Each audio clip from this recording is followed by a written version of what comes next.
Hi viewers, I am your Dr. Elizabeth Varshapal. Welcome to Beyond Academics. So on the other day, I was discussing about the research proposal, like my introduction to research proposal, why research proposal is needed, the elements of the research proposal, and stopped with the fifth point, that is the theoretical framework. So come, let's have a look at the part 2 series. This is explaining 5 points. I still remember I was explaining the last one was theoretical framework. So now the sixth one, contribution to the research. So I have done the research, proposed research and all that. Now, how? So main thing, how my research is going to add new or value to the existing area of study. That is what the contribution of the research here means. So when I say all this, again, it has so many other points that you have to look at. So first one, A, the importance of the research outcome. The importance of the research outcome. B is the practical or the theoretical nature of your research outcome.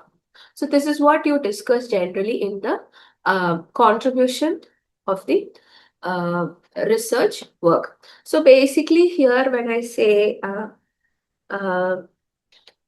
since you're doing your research and you're still not sure what your research outcome is, you need to foresee the worth of your research study, and accordingly you have to tell me how does it contribute. So how does it contribute to the policy orders?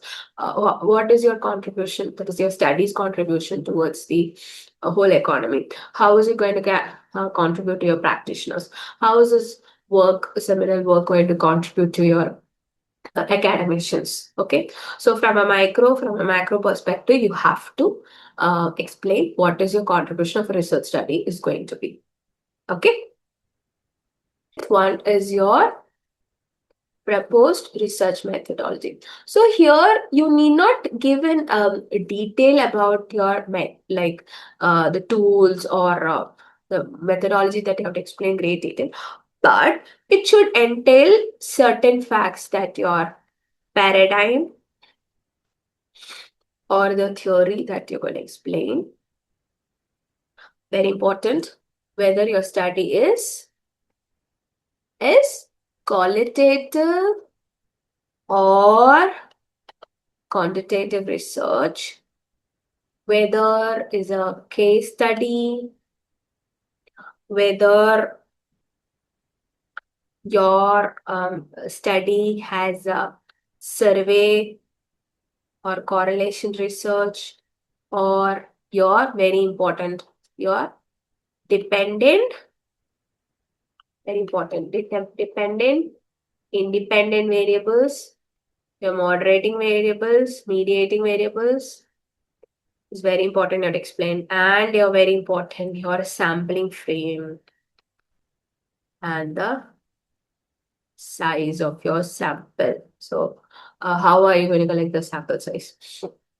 Not how are you going to collect it, basically your sampling frame and size. What is your proposed study gonna look like? It's like 200 to 250 respondents. Why? And very important, one more thing. You also have to give the proposed research proposal.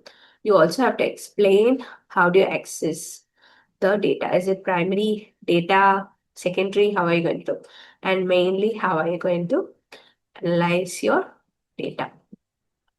That also has to be explained here. Okay. Your research plan. What is research plan? Your outline. How will it go with your element number 9? That is your research timetable. Okay, so basically this research plan will give you a framework or the direction of how your work is going to proceed. And especially it shows the reader or the supervisor what time frame your your whole research can be planned. The ninth one is your research timetable. So basically, a tentative plan of how your work is going to improve. So here, just to give you a rough idea. Okay, I'm not very good at drawing. Sorry for that. So chapter, your topic, and the months that you're going to take. This is just to give you an idea. You can add other components if you want. So first is your chapter 1. So say introduction. You have to explain how many months it's going to take. 1 month, 2 months, all right, like that. So number 2 would be your LR, literature review, maybe 1 year or 6 months, depending on the work. So like that, you have to explain what a research and basically you can give a very brief idea about your data collection period also in this. For example, uh, um, in my study, I have one of the study I have done a primary data. Okay, so means I have to go to the construction sites to collect the data. So, so my, let's say again, example, if my primary data, the respondents, I want to collect, say, 1,000 respondents from different areas. I say different areas or different states in India. Okay, so my time frame would entail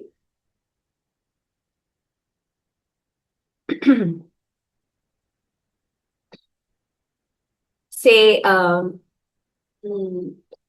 uh, area or the region that I would like to collect, the sample size, and the period. So if the area is, say, Tamil Nadu, and the second area is Kerala, my target sample size, say, it's 250.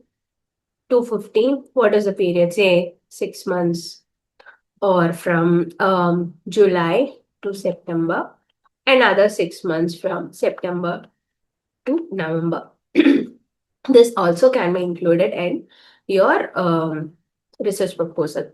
And apart from that, a pilot study, how many months did you take? That also can be included in this section. Okay.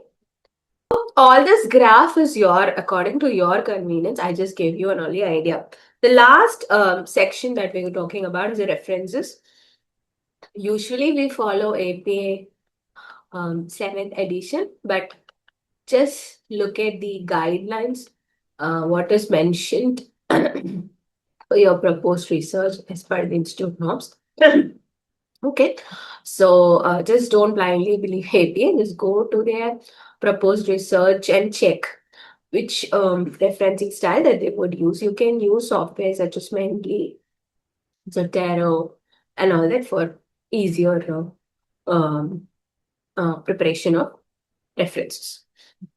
That your proposal, if things go well with the supervisor and with you, your research with your same topic, the research proposal will turn into thesis with the same elements, just with smaller corrections, maybe smaller sections that would entail, say, future that would entail with data analysis, conclusions, recommendations, and implications of the study. So this is an idea about how the elements of research proposal would look like. And I have given you the 10 elements in detail. And if you have any topics in your mind that you would want me to discuss, you can always put it in the comment section and I'm really ready to help. Apart from that, you can also join for the my mentorship program. So I hope you like this video and it was productive. Please like and subscribe my channel. See you with the next video. Bye.